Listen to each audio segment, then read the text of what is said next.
July proclamation বা জুলাই ঘোষণাপত্রের বিষয়ে জনগণকে সচেতন করতে 6 থেকে 11 জানুয়ারি পর্যন্ত সারা দেশে লিফলেট বিতরণ, সমাবেশ, জনসংযোগ করবে বৈষম্য বিরোধী ছাত্র আন্দোলন ও জাতীয় নাগরিক কমিটি। শনিবার রাজধানীর বাংলা মোটরে বৈষম্য বিরোধী ছাত্র আন্দোলনের কেন্দ্রীয় কার্যালয়ে আয়োজিত সংবাদ সম্মেলনে এ কর্মসূচি ঘোষণা করেন বৈষম্য বিরোধী ছাত্র আন্দোলনের আহ্বায়ক হাসনাত আব্দুল্লাহ। হাসনাত বলেন, গত 31 ডিসেম্বর শহীদ মিনারে মার্চ ফর ইউনিটিতে 15 জানুয়ারির মধ্যে জুলাই প্রোক্লেমেশন ঘোষণার দাবি জানিয়েছি। অন্তর্বর্তীকালীন সরকারের পক্ষে ঘোষণা দেওয়া হয়েছে। এই অভ্যুত্থানে যেমন দেশের প্রত্যেক মানুষের অংশগ্রহণ ছিল, আমরা মনে করি এই ঘোষণাপত্রে জনমানুষের আকাঙ্ক্ষার প্রতিফলন ঘটবে।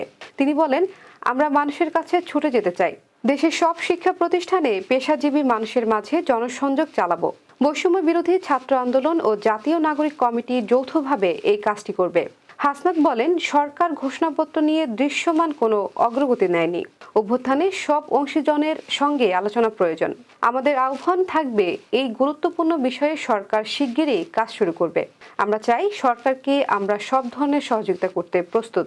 তিনি বলেন, ফ্যাসিবাদ সরকার সব মানুষের টুটি চেপে ধরেছিল। আমরা প্রান্তিক পর্যায়ে মানুষের কাছে ছুটে যেতে চাই।